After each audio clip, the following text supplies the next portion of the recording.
This is Carlo Ancelotti, one of the best managers in football with a record 5 Champions League trophies. And this is me, a former aspiring footballer who failed to make it to professional level, hence now is turning focus towards building a managerial career. But breaking into management is not easy, especially without experience. Fortunately, one EFL League 2 club is willing to take a chance on an unproven young manager, but that club is Colchester, who finished 20th last season. But it looks like this is the only job offer I have, and so I'm signing the contract and becoming the new Colchester manager. But this is just the start. My goal is to rise from the bottom of League 2, make it to the pinnacle of Europe, win the Champions League, and eventually become the world's greatest manager. Season 1 begins now, and we're starting from the bottom at Colchester, and my first task is to impress here. The board have given me an objective, which is to finish top 10, but if I want to make a name for myself in the managerial world, I need to try and get Colchester promoted. The first thing I need to do at Colchester is assess the squad we have, and honestly, after conducting a few training sessions, things weren't looking promising. Okay guys, I don't think I can play a 5 at the back system. That's just not my style. We're gonna switch to a 4-3-3. It'll be more attacking. That's the way I want to play with Colchester. But to make this system work, I'm gonna sign different kind of players who fit this play style. But with a budget of just 1.6 million, improving the team is gonna be tough.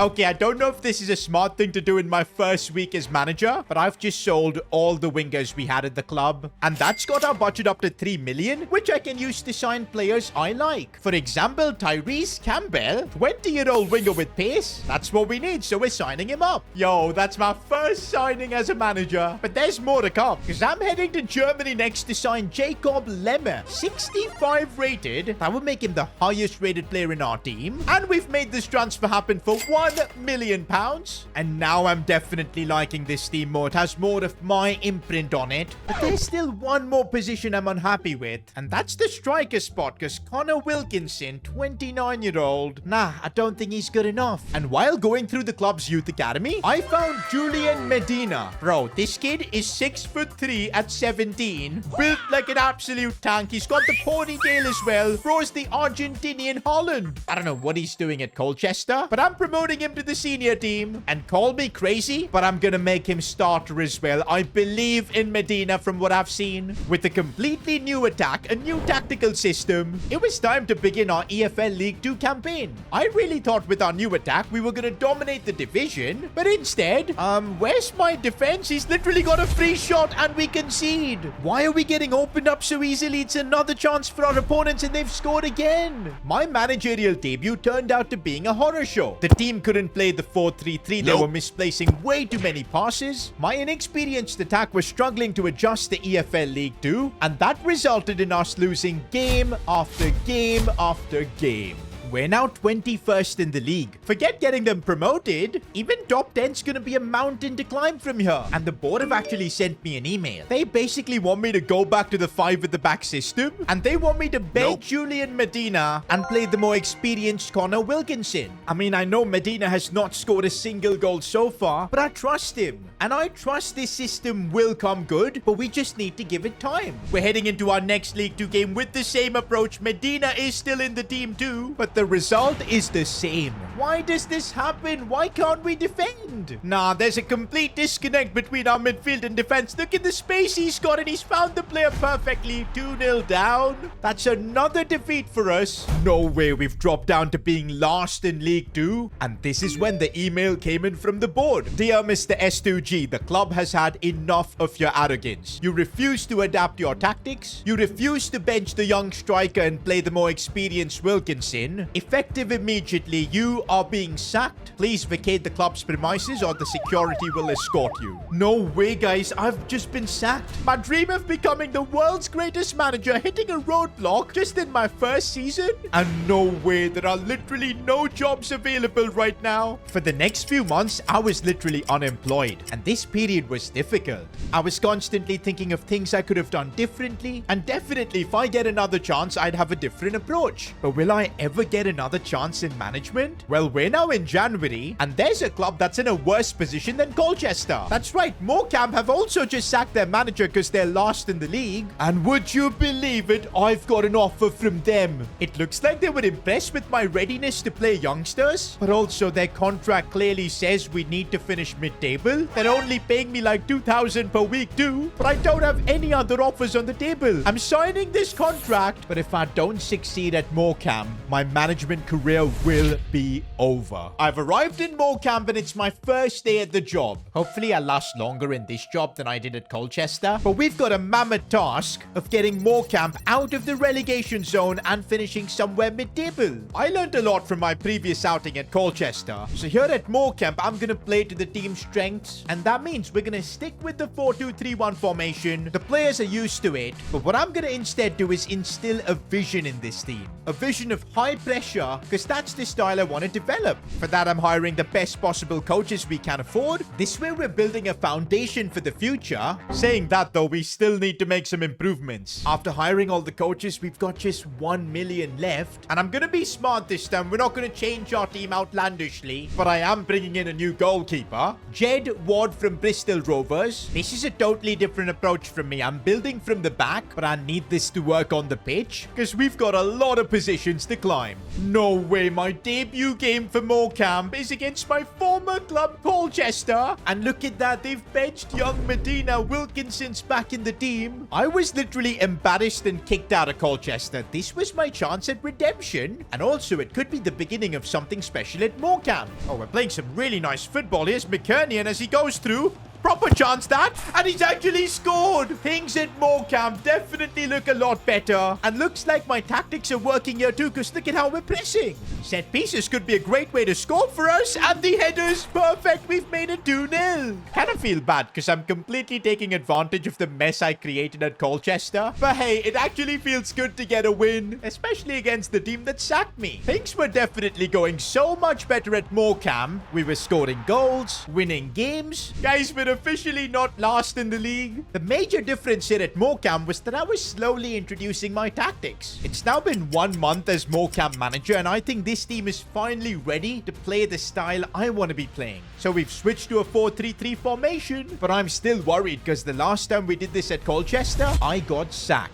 But this time, things clicked. The players understood my tactics, and we kept scoring goals. We were playing the best football in the league. Even our players were winning Player of the Month awards. But the best feeling was seeing my players give interviews about how much they're enjoying their football here. The EFL League 2 season ends, and we finished 10th. What a climb from being literally the worst team in the league to beyond mid-table. We were only a few spots away from getting promoted. And looks like we've done enough for the Morecambe board to renew our contract. My first season of management is complete. Of course, it was full of turmoil, but I think I've got things back on track now. And if I can get Morecambe promoted, maybe some bigger clubs could notice me. To get Morecambe promoted and make a name for myself in the footballing world, I've got a plan. But that plan may be foiled because our budget for season 2 is only 2 million. You see, Morecambe aren't one of the richest clubs. If we want to get this team promoted, we're gonna have to make some shrewd signings. To be honest, last season we already established a good style of play that was working. We finished 10th, of course. If we can just add a couple of players, like maybe a fullback and a striker, I think promotion could be ours. And okay, I found a free agent, Eneko Ortiz, 66 rated, just 22 years old. These are the kind of acquisitions I need to make to show how good of a manager I am. With that, we've got our fullback position sorted. All we need to do now is improve our striker position, and I think I'm about to do something controversial. Hear me out, guys. I know Julian Medina got me sacked at Colchester. I couldn't even score a single goal with him, but I still believe in his talent. I mean, look at him. He's just built like a tank. He's actually improved in his overall up to a 58, and Colchester apparently don't believe in his talent, and that's why he's available for such a cheap price. I'm taking another risk, boys. I really believe in Julian Medina. We're paying the 400k for him, and he's joining me here at Morecambe. But this is the moment of truth. Our season begins, and is Julian Medina gonna get me sacked again? Well, he definitely looks looked more likely to score. Oh, that header was so close. Okay, this might be his moment. Can he actually score though? And he puts it into the roof of the net. Yo, Medina finally feels in his element. Look at him dribble. There he goes past one, takes on another. Medina finally repaying his faith with a lovely goal. And this was just the start. Medina was scoring in every single game. More Campo winning game after game. Things were going so well that I even won my first Manager of the Month award. We've made it to the end of the season and just look at how much this team has improved. Jed Watt, the goalkeeper we signed last season, up to a 69 overall. JJ McKernan at that cam spot, who's been unreal, up to a 69 too. But look at Medina. He grew the most this season and he was our top scorer. That's why we put our faith in him. But has this resulted in us completing our objective and getting Morecambe promoted to League 1? And yes, we have third place in League 2, which secures direct promotion to League 1 for Morecambe. And the moment we pulled this off, there was so much attention from the English media on me. I mean, I was an unproven young manager who in just his second season got a team promoted to the next division. And because of that, I had some offers from very interesting clubs, like Sunderland. That's right, a championship club wanted to sign me. Okay, I'm looking at their contract. They want to secure promotion to the Premier League, and they're willing to invest in the club as well with a budget of 20 million. That would be the most money I've ever gotten to use as a manager. But do I leave this Morecambe project? It's going to be tough to say goodbye to the likes of Medina, McKernan, Ward. But if I want to become the world's best manager, I have to make moves like this. And so here I am signing the contract for Sunderland to become their new manager. Also, there are media reports saying that you guys need to subscribe to my channel. Over 70% of you guys watching haven't subscribed to me. What are you waiting for? It's completely free to do and it really makes me happy, so please subscribe. It's my first day as the Sunderland boss and this feels different. From being an EFL League 2 manager and even getting sacked once, we're now coaching a championship level team, just one step below the Premier League. But also, expectations are more now. I'm no longer a young, unproven manager. I've shown what I can do getting Morecambe promoted, and that's what's expected from me here. Sunderland want to be back in the Premier League, and I've got to make it happen. Everything, though, starts with the team we've got, and there's quite a bit of talent here. It's definitely the best team I've ever coached. Jack Clark is probably our best player. Daniel Ballard is definitely a rock-solid centre-back. Former PSG right-back Pembele. And we've got Bellingham, not Jude, but his little brother Job. There's definitely talent here, but the question is, will I be able to impose my tactics?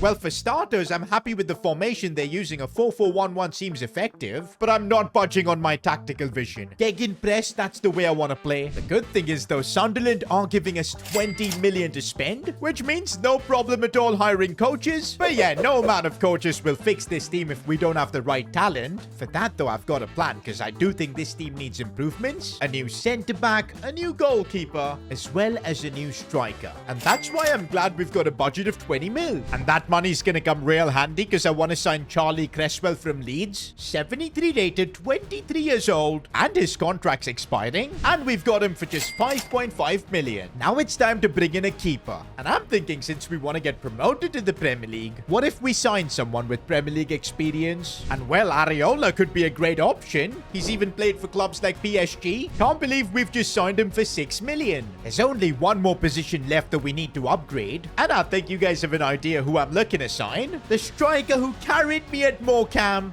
Julian Medina. But wait a minute, Julian has secured a transfer to Schalke. Do you know what? I'm not even mad. I feel like a proud dad at this point. From struggling in EFL League 2 to then delivering and making a move to Schalke in the German second division. Good for you, Medina. But we now need to find another option. And well, 78 rated Goncalo Guedes. I can't lie, if we can get a deal on this, this could be an incredible acquisition. And so negotiations began. But this was not going to be easy since our budget is 10 million and Guedes' market value is 12. Okay, let me try putting in maybe a swap deal. If I put in this Burstow kid, can I lower the transfer fee just a little so we can afford him? It's going to be tough to pull this transfer off, but let's see. No, we're just going to have to pay the extra cash. Trying to offer a different striker, and it's the same result. I think we're just going to need to generate money if we want to sign a proper striker like Guedes. And so I began the process of clearing the club out of players I didn't really need. Yo, look at our budget. We're up to 28 mil. Forget Goncalo Guedes. I think we can sign someone really better. And within that budget, I can't see a better option than Ivan Toney. Now, I know he's off to Saudi Arabia in real life, but maybe he can first help us get promoted and then enjoy the Arabian Nights. It's match day 1 in the championship. This is the highest level of football I've ever experienced. I really want to win on my debut. Oh, and he's just turned me. That's terrible defending, but the keeper makes the save and no, I took out the player. Well, this is not going to be a fun start to my championship career unless Areola can make the save, which he does. Let's go. We got lucky once, but not twice. Fair enough, they were always about to score. I just feel out of my depth here. I genuinely am struggling to move the ball around fast like how I was doing at Morecambe, and I just get tackled all the time. To make things worse, we quickly end up conceding again, and that's how the game finishes. Right after I was getting questioned by the media if I'm up for the level in the championship. And maybe the media is right, because our struggles continued. I'll be honest, guys, I have underestimated the championship. And to be honest, it's very similar to what happened at Colchester. I was super confident, went in with my tactics, but you know what happened? I got sacked. And if I continue on this path with Sunderland, I'll end up getting sacked again. But this time, though, I've learned from my experiences. I'm willing to adapt, and I feel a wing play tactical vision is what suits this team more, because expecting a 30-year-old Ivan Toney to press was never going to happen. Maybe just using our wingers, putting in crosses. That's the way we need to play with the Sunderland team. The moment I figured that out, things got so much better. Here's Jack Clark running, and this is what we need from him, using his space, and I see Ivan Toney in the box. What a lovely cross and a diving header. Now we're playing to Toney's strengths, and look at him deliver. Apart from Toney, even Joe Bellingham was flourishing in this new system. Even in our defense, Ballard was rock solid. But not everyone was happy with our new system. Boss, you've got to change the formation. I barely get to touch the ball. My friends and family are making fun of me because I've got 0 goals and 0 assists. I'm sorry, Adil, you're a starter, but the team comes above everyone else. I'm not going to change our system. It's working so well right now. You're going to have to adapt. Oh, this is rubbish. You don't even know what you're talking. I'm going to reveal to the media that you're an absolute fraud. I cannot believe a player with 0 goal contributions is calling me a fraud, but I guess this is part of being a football manager. You're not going to make everyone happy, but the disrespect I've just received, I can't tolerate it. And so as soon as the January transfer window opened, it's goodbye Adil Auchiche. Nobody gets away disrespecting the gaffer. The good thing is we did get 8 million for this sale, because yeah, we do now need to find a new cap. I would love to sign someone from the Premier League, but I don't think we're going to have the budget for that. But wait, there is a former Cam I have coached back at Morecambe. I'm talking about JJ McKernan. And look at how much he's grown up to a 73 overall, 24 years old. I know he's not going to be complaining. In fact, he'll be grateful getting an opportunity playing in the championship. And I think he deserves it. For 4 million, it's time to reunite with my former player. McKernan's joining Sunderland. The only question is if McKernan is ready for the championship, but no questions needed because he scored on his debut. End of the season, and look at JJ McKernan's stats. He popped in 7 goals. So much for Adil, who he sold, saying the system was the problem. But look at Joe Bellingham up to a 75, solid stats. Clark and Ivan Toney stepped up too. But the real question is, have we secured promotion with Sunderland? We're nowhere near the bottom, which is the good thing, and I think we've secured a promotion spot at least. Oh, it's 5th. I really thought we had enough talent to finish top 2 and get automatic promotion, but instead we're gonna have to go through the grueling playoffs. I mean, hey, every manager at one point needs to experience this, because there's nothing like championship playoffs. Thankfully, we start off well by knocking out Sheffield in the semi-finals. It all now comes down to this, the playoff final at Wembley where we face Leeds United. We win this game, I'm gonna be managing a Premier League club. We lose, and the Sunderland board are not gonna be happy. This is the biggest game of my career so far. Oh, and Leeds United are playing some good football, and they've taken the lead. As things stand, we're not going up. Oh, Ivan Toney's managed to turn the defenders. He's got the strength as well. Toney's through on goal. Can he get us back into this game? Yes, he can.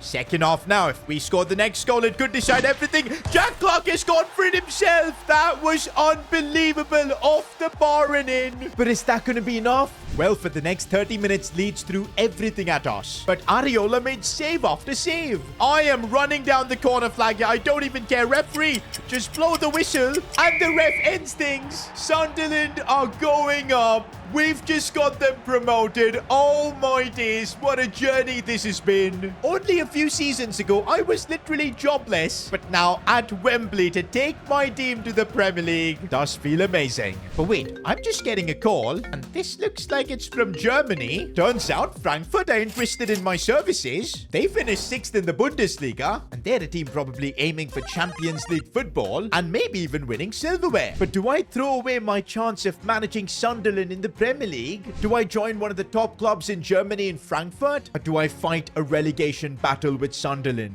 I was leaning towards staying at Sunderland because I thought the club had a long-term project. But when I saw Joe Bellingham being sold by the board, I knew at Sunderland they're not going to match my ambitions. I want to become the world's greatest manager. For that, I'm going to have to get out of my comfort zone. And so I'm heading on a flight to Germany to sign for Frankfurt. So this is it. I'm the new Frankfurt manager, and for the first time in my career, I'm going to be managing a club outside of England. And looks like there's a lot of adjustment to be made, because look at the system Frankfurt are playing with. A 3 at the back with 2 wingers and 2 strikers. This is something I've never experienced. In fact, this first season here in the Bundesliga is going to have a lot of firsts because I don't know the league, but the expectation for me to come into Frankfurt was I'll get them top 4, qualify for Champions League, and maybe even win them a trophy. Because hey, I'm just fresh off getting Sunderland promoted back to the Premier League. Okay, you know what? This system at Frankfurt, I think it could work because it does go well with the gegenpress tactic, and I think we have the quality. But there's still a few key areas where I think we need signings, like the centre-back position, as well as another midfielder. And this is one of the reasons I agreed to join Frankfurt. They've got the money to back up their ambitions. 45 million in the Bundesliga is pretty good money. Saying that, I don't think our job here at Frankfurt's gonna be easy. The big issue is adapting to the German culture. So to help me out, I'm thinking if I sign a former player, it could make things easier to get my tactics across the squad. And I really like Daniel Ballard. When I coached him at Sunderland, he was rock solid. One of the reasons we got promoted. And for 16.5 million, he secured a move to Frankfurt. The thing with signing players that I've coached is I know what I'm gonna get from them. In fact, for the midfield, I really wanted to sign Joe Bellingham, but he of course just made the transfer from Sunderland to Union Berlin. Such a shame. But I think I found another good option. Rocco Reitz, who plays for Borussia Mönchengladbach.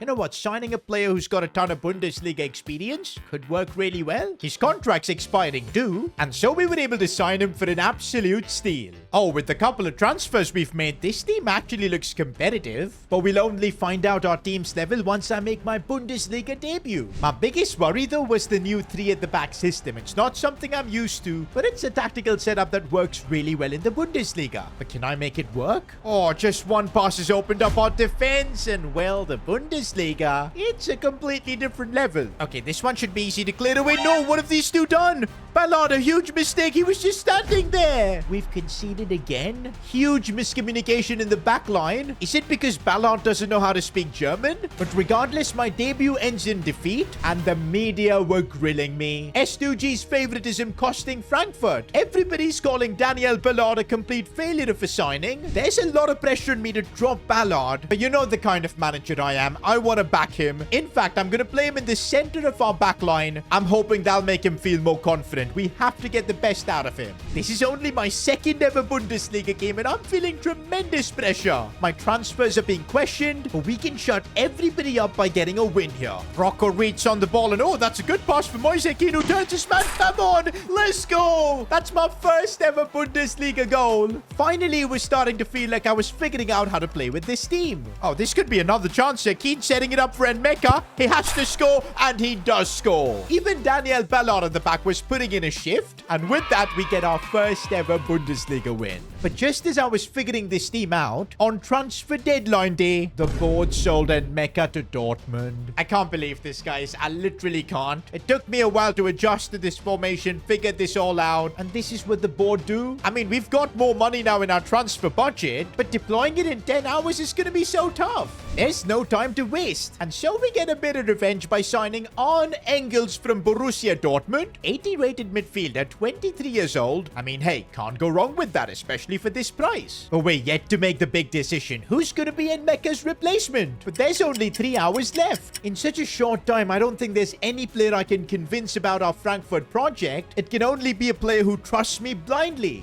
Well, there is a player who I promoted, gave a chance, even when the world told me not to. Julian Medina. He's now playing his football for Schalke, and that's actually perfect. He's got a bit of experience in Germany. He's up to a 77 overall, and so our paths cross again. I'm gonna once again be the manager of Julian Medina. He's joining Frankfurt. The moment I pulled off the Medina signing, the German media were onto me. More favoritism from S2G. That's not how Frankfurt will succeed. Well, they can say what they want, because Medina was destroying the Bundesliga. Goal after goal. Kinda reminded me of Erling Haaland when he was at Dortmund. In fact, even Daniel Ballard was so good that he was voted into the Bundesliga team of the season. We end the season though finishing only 5th in the Bundesliga. Really frustrating because the board had set top 4 as the goal for me. Maybe it was my lack of experience. Saying that though, I delivered on another front. That's right, Conference League final for Frankfurt. European nights like this don't come often for Frankfurt. Winning the Conference League would be huge. And also for my career. You see, I've never won a single trophy in my managerial career. Oh yeah, I've got promoted. We've won playoff trophies. But those are not real silverware. This is. But it's not going to be without its challenges. Edson Alvarez, one of our best players, suspended. Good thing we've got Romeo Lavia. He's going to have to step in. But look at Ballard and Medina. We put our faith in them and they've delivered massively. 2 of the best players I've coached. They could be with me in this journey to win my first trophy. Now, the final was intense. And we were actually holding our own. In fact, even dominating the game at times. Until... Oh no, Bilbao could have a chance. Okay, don't be a penalty. What is happening? Everybody just fell over and Bilbao have taken the lead. To make things worse in the second half, Bilbao doubled their lead. Guys, it's not looking good. Bilbao are shutting up shop. We need to find a breakthrough soon. Medina, this could be it. This is it. Let's go. We're back in the game. Of course, it's Medina giving us hope. And hope was all we needed because we were able to equalize in the 85th minute. Guys, it's all square. Just 5 minutes to go. If we can get the winner here, it could be one of the greatest comebacks in a European final. But instead, this game's going to extra time. Oh, this could result in something. Athletic Bilbao have messed the offside trap. Medina's through. He goes for the chip. Why? What a chance we've squandered. We got to defend this now. We got to defend this, but no. No. The moment that ball went in, it was the most defeated I've ever felt as a manager. This is heartbreaking. I can't even watch this. Watching Athletic Bilbao lift that trophy, that was meant to be ours. We were so close. Right after losing the final though, I got a call from the Frankfurt board. I was expecting to be fired here because we did fail our objectives for the season, but instead the Frankfurt board were impressed with what we built. The style of play, the way we reached the final, and so they were willing to offer me a renewal. But at the same time, other clubs in Europe were also interested in me. Because what we did at Frankfurt, building out such a competitive team, it did impress a lot of other clubs. One of them was Newcastle United. And this was interesting because in their contract it says, ambition, win the Premier League. Now let's be real, at Frankfurt, no matter what, they're not going to be a club that I can win the Bundesliga with. But Newcastle, they're the world's richest club. I could finally get the freedom to build the team I wanted, and plus I'll become a Premier League manager, something I've wanted to do from day one. And so I politely rejected Frankfurt. I'm signing the contract with Newcastle. It's time to become a Premier League manager for the first time ever. Day one at Newcastle, and I was shocked. They've got Lamine Yamal. I mean, yeah, they're the world's richest club, but how on earth have they pulled this off? But not just that, this is by far the best team I've ever coached. I've never won a trophy in my career, but with this team, there's no excuses anymore. This literally feels too good to be true. And yup, there was a catch. You see, the reason Newcastle have been able to build such a team is because they've spent a lot of money. But last season, they finished 7th in the Premier League, which meant that now they're failing to comply with FFP. Their budget has been limited to 50 million, and if they don't get Champions League football this season, they'll be forced to sell 2 of their biggest players, which include Lamine Yamal and Isaac. With that, I think my objective for the season's clear. Get Newcastle back to playing Champions League football. Because yeah, if I fail to do that, and they have to sell Yamal and Isaac, I should be prepared to pack my bags as well. And so, it's time to get to work.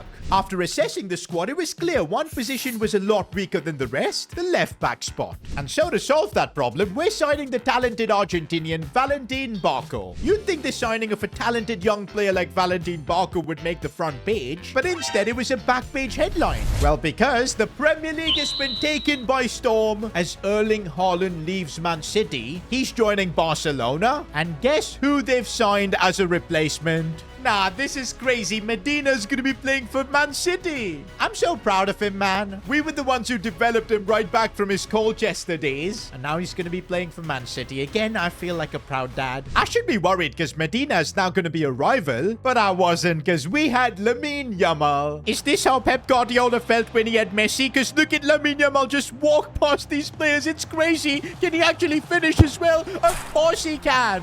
And yes, guys, we have qualified for Champions League next year, finishing 4th in the Premier League. I failed to do this with Frankfurt, so it does feel good to get it done with Newcastle. But not just that, in the Europa League, Newcastle have reached the final, and I've once more got a chance to win my first ever trophy. But I'm getting some bad memories from what happened last year. To lose a trophy by conceding in the 120th minute, it was brutal. But I've learned from that experience. But I've got a big dilemma before this final. You see, our weakest player is Hermoso. We didn't have the money to buy another centre-back, and that's why we had to trust the 33-year-old Hermoso. But I don't think he's going to win me the final. I'm going to have to be bold. We have Juan Foyth. I know he's going to be playing out of position, but this is the play. Got to be bold in a cup final. The game kicked off, but just like last year's final, it was our opponents putting all the pressure. Thankfully, my decision to play Juan Foyth was absolutely perfect. He was having the game of his life. Half-time and the scores were level. Guys, if I want to win this Europa League, we need to be the one scoring first. But the ref blows the final whistle and nothing could separate the two teams. Guys, another final going to extra time. My heart can't take this, man. We were the better team in extra time, coming so close to winning it. But ultimately, looks like penalties is going to decide everything. Can we start off by making a save? No. Please, Isaac, put this one in. There you go. Come on, let's make a save. Let's make a save, Vicario.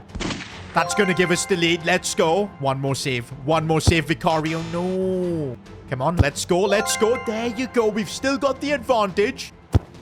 Oh, how did he not save that? Come on, we've got a perfect record with the penalty so far. Let's keep that going. We keep it going. If we save this, am I going to win my first ever career trophy? Please. Please, no, he goes down the middle. It's Anthony Gordon who's got a chance to be the hero. The final penalty. Fine margins decide whether you're going to be successful as a manager. This is going to be one of those moments. And Anthony Gordon scores on penalties. We've done it. I get redemption from last season. My first ever trophy is the Europa League. Oh, it's taken me 5 years to win a trophy. But this is just the start of our Newcastle project. Since we've qualified for Champions League, we don't have to deal with FFP. We've got all the money in the world. It's time for me to become a Premier League winning manager. The Newcastle board weren't kidding, because they've given us 214 million this season. And I think my plan here is clear. We're going to sign the best possible centre-back. And that's got to be William Saliba. 89 rated, in his prime at the age of 28. We pulled out the checkbook in front of Mikel Arteta. And for 90 million, we've just signed William Saliba to Newcastle. But I wasn't done yet. As a manager, I've never had the opportunity to make a statement signing.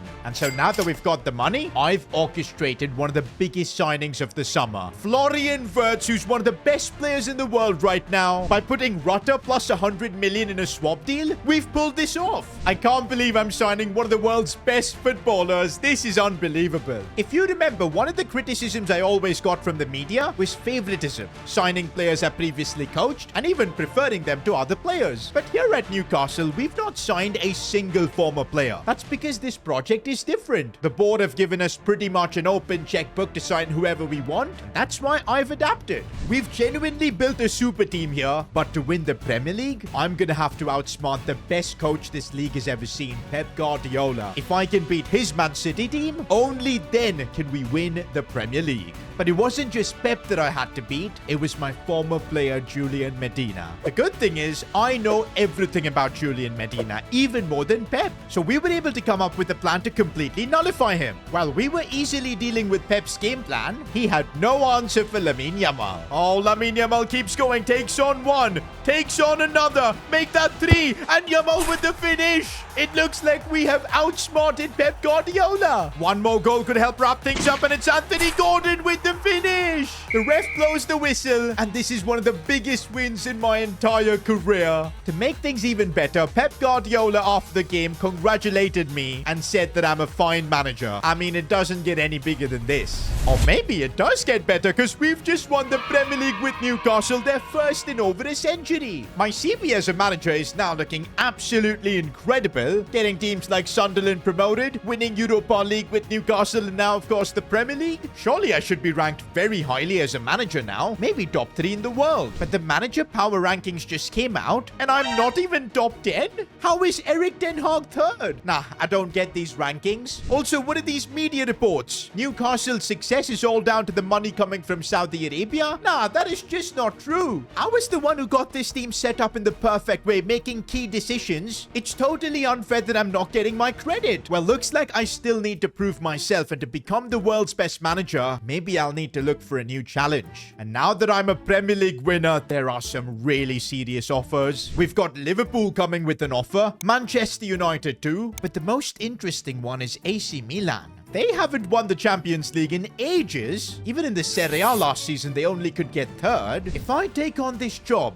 somehow win them a Champions League, an achievement like that would make me the world's greatest manager. And so I'm rejecting the likes of Liverpool, Man United, and signing for AC Milan. Just as I was walking into the Milan building to begin the Italian job, I saw Rafael Leao walking out. That's right, before I was hired as the AC Milan manager, they sold Rafael Leao to Barcelona. At that moment, I knew this was going to be a difficult job. Look at our budget, just 90 million. That's after Leao was sold for over 100 mil. There is talent here. Players like Mike Magnan, Enzo Fernandez, Alphonso Davies. But my first task here needs to be to bring in that Rafael Leao replacement. But not just that. There are a lot more areas where I think we need improvements. But also, unlike at Newcastle, where we had so much money that we could afford making a mistake with transfers, I can't do that now. Every transfer I make needs to be perfect, because there are going to be no do-overs. And that's why for the left-wing position, I want to sign a player that has been successful for me. It's someone who helped me in the promotion charge back when I was a Sunderland manager. And I'm talking about Jack Clark. How insane it is that he's now playing at Bayern Munich, 84 rated, and it's time to be his manager once again. We've signed him to AC Milan. Problem is, though, we had to negotiate with Bayern for this deal, and that's why we had to overpay. 70 million for Clark is just crazy money, and that's left us with just 16 million. But I'm still not happy with that defense. Well, there's another player I remember coaching who really helped me both at Sunderland and at Frankfurt. It's Daniel Ballard. He's 85 rated playing for Ajax. Maybe with the swap deal I can sign Ballard. Might need to put in more cash though, 13 million plus Kivior, and I think we might just be able to pull this off. 14 million, and I think we've got a deal. Just like the Sunderland and Frankfurt days, I'm gonna be once again coaching Daniel Ballard, and I'm hoping he'll be rock solid here too. We've now got literally no money left, but I think this team is still missing one player. A player who's been a part of my managerial journey from day one, ever since the Colchester days. A player who I beat to win the Premier League too. I'm talking about Julian Medina. Look at how much he's grown up to an 86. It's unbelievable, because at one point he was just 54 rated. His contract's expiring too, but to sign him, I'm gonna have to make one of the most controversial decisions here at Milan, putting Youssoufa Moukoko in the swap deal, who is higher rated, by the way. And yup, the swap deal works. Pep Guardiola has no problems with it. There was still one problem though. Medina's wages were unaffordable for us. But my relationship with Medina goes back so long, he's willing to take a 50% wage cut. In fact, the moment I proposed this transfer to Medina, he already had his flight flights to Milan booked. And so once again, I'm gonna be coaching Julian Medina. The Italian media, though, have not taken kindly to my transfer policy. They believe the new signings we've made have no idea what it means to play for AC Milan. In fact, there's already a campaign to get me out. But I knew we were building something special here. Here goes Julian Medina, powerful as ever, and there's the finish. Oh, Jack Lark's through now, and oh, that's a cheeky Ronaldo job, and he's managed to still score. We easily topped our Champions League group, and suddenly the media was singing a different tune. My tactics were praised, my players were praised. Jack Clark was being called the next Del Piero. Medina was being compared to Zlatan Ibrahimovic. But the dream had only just begun. There was still a long way to go in the Champions League, and I knew that. But we've started out perfectly by knocking Monaco out in the round of 16. But having to face Pep Guardiola and Man City in the quarterfinals had me worried. But Julian Medina had a point to prove against his former club, and he settled the tie for us. The Champions League, though, just keeps getting harder, because I'm up against Carlo Ancelotti, my idol. That's right, we're facing Real Madrid, the kings of the Champions League. And it was Ancelotti's Madrid that struck the first blow. But we were able to quickly respond with a fantastic goal from Romero. With the game being this close, I had to figure out a weakness in Ancelotti's Madrid. And while observing the game, I noticed the high line Real Madrid were keeping. And at that moment, I knew. I instructed the players to move the ball faster, hit Madrid on the break, and then suddenly, on the counter, here we go, and there's the high line which we're exposing. Julian Medina, come on! This could be his moment. Medina from Colchester now scores against Real Madrid. Medina runs straight to me because he knew it was my plan. If we score one more goal, we could send Madrid packing. But this is Real Madrid. They just don't give up. The first leg ends in a draw, which means we're going to have to head to the Santiago Bernabeu and get a result there to make it to the final.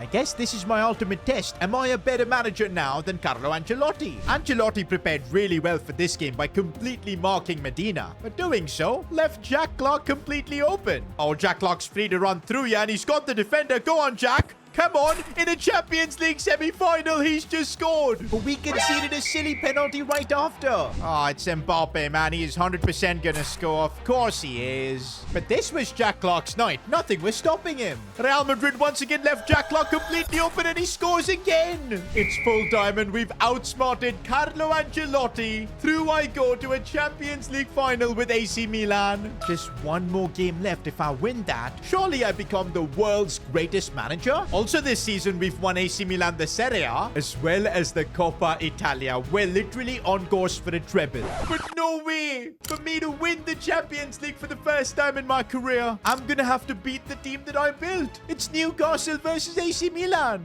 I can't, man. I remember all of these players. It's pretty much the exact squad we built. There's Yamal, there's Wirtz. But I need to keep emotions aside. This is the most important game of my career. This is such a weird game, because I've literally got 3 fan bases invested here. The Newcastle fans who are fond of my time, they will love it if I lose. There's one thing though, nobody knows this Newcastle team more than me. I know I can exploit the gap between the two defenders, and there's the ball going in for Medina. He goes for the shot, and what a finish! Julian Medina scoring in a Champions League final. I still remember his Colchester days. Oh, but I'm sure these Newcastle players would love nothing more than to beat their former coach, and that's what they're trying to do with Wirtz getting the equalizer. Oh, we've been caught napping with the short corner, and the cross comes in, and Isaac scores. 2-1 down in this Champions League final, guys. I don't think I'll get a better chance than this to win the biggest prize in Europe. I know I'm up against my former team. I need to keep my emotions in check and deliver, because I know that's what this team needs.